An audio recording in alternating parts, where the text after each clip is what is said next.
coaches will go to extreme measures to protect their last line of defense, their goaltender. A goalie can give up a softie, but if it originated from a turnover at center ice, a coach will tell reporters, "We can't turn over the puck there." Only when frustration boils over to a point where he can't take it anymore does a coach turn on his goalie in a public forum.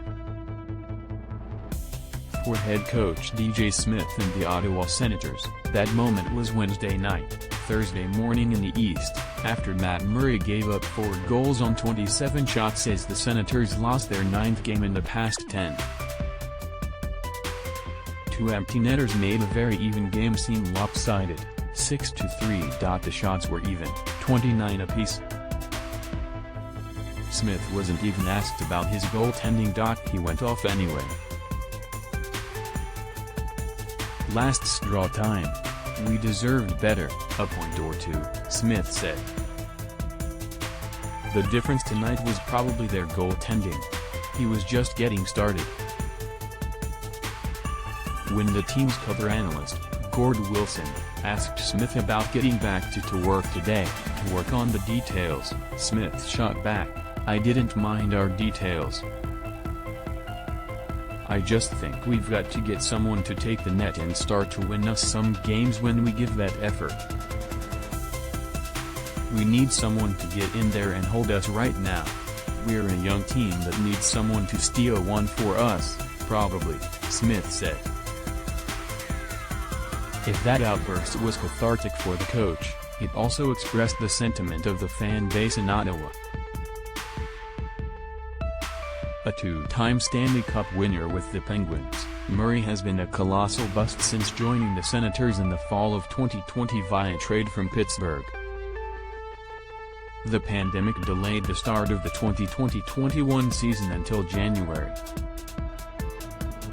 Murray was awful to start the season. The Senators quickly fell out of contention in the temporary North Division, and the organization was so concerned about getting Murray right again, they fired their goaltending coach Pierre Drouin in mid-season, replacing him with Zach Bierk. Murray got hurt, and then was placed into a kind of personal goalie training camp, his time off extended so he could work on the fundamentals of his game. It seemed to help. Murray rebounded to finish the season strong, although the games were meaningless with Ottawa so far from a playoff spot. Murray won 3 of his last 4 starts, 2 of them by shutout. In training camp this fall, Murray was talked up as though the problems were over.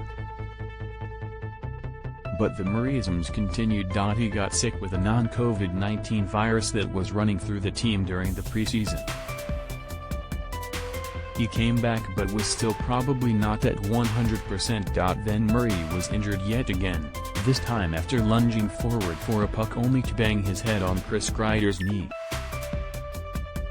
When he came back from that, Murray tested positive for COVID-19, one of 10 Senators players stricken. Cleared to return to the team, Murray was on the ice for the first practice, last Saturday, but barely took the net, with Filip Gustavsson and Anton Forsberg getting most of the work. When the Senators returned to action after a week off to recover from COVID, it was Gustavsson, Ottawa's most reliable goalie this year, who stared down 39 Colorado shots in a wild 7-5 loss in Denver. Losing can never be pinned on one player, or one goalie. Murray hasn't played enough to get the blame most nights, but isn't that the point? He was supposed to grab the net and hold it months ago, but has never been able to. General manager Pierre Dorion bet heavily on Murray, handing him a 4-year, $25 million contract at the time he was acquired. And in the 13-plus months Murray has been here, he has never gotten into the kind of rhythm that builds faith.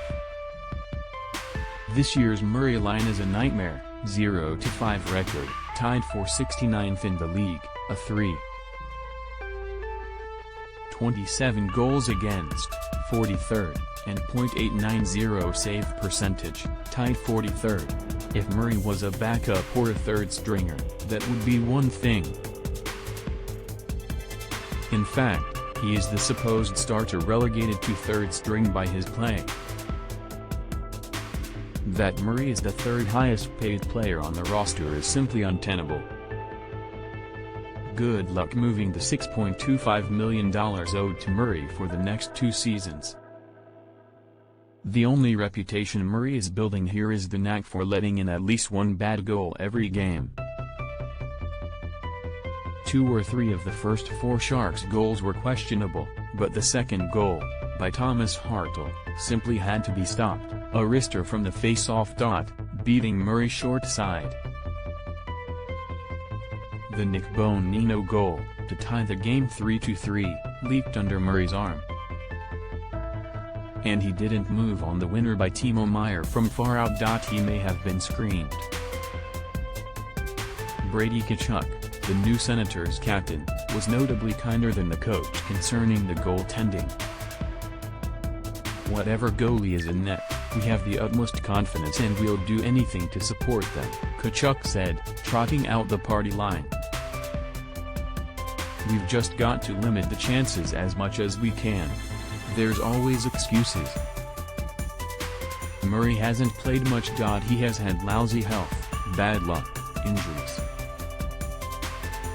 But none of this helps to stabilize a young team that is prone to defensive gas. Here we are again. The Senators are 4-12-1, exactly where they were after 17 games last season. They are dead last in the NHL, 32nd overall with 9 points. Yes, they have 3 games in hand on Arizona, with 10 points. They are dead last in goals against per game at 3.53. There are bright lights. Drake Batherson has blossomed into a frontline NHL winger, although his COVID departure has been extended through this week. Other young players are growing as NHLers. Tim Stützle played center in San Jose for the first time in his NHL career, and Smith thought he was really good at breaking out the puck and using his speed. Though Stützle finished -2 with no shots on goal, he has earned the chance to play center again, and the Senators are terribly thin down the middle with Shane Pinto and Colin White out long-term. Maybe they can loosen the leash on Stützle a bit, let him take more face-offs and learn his defensive responsibilities. Winger Nick Paul went out of his way to help the 19-year-old Stützle in those areas. When the pucks keep going in on Ottawa's net, though, a lot of the shine goes off the program. Moral victories only go so far. The Senators need a few real ones.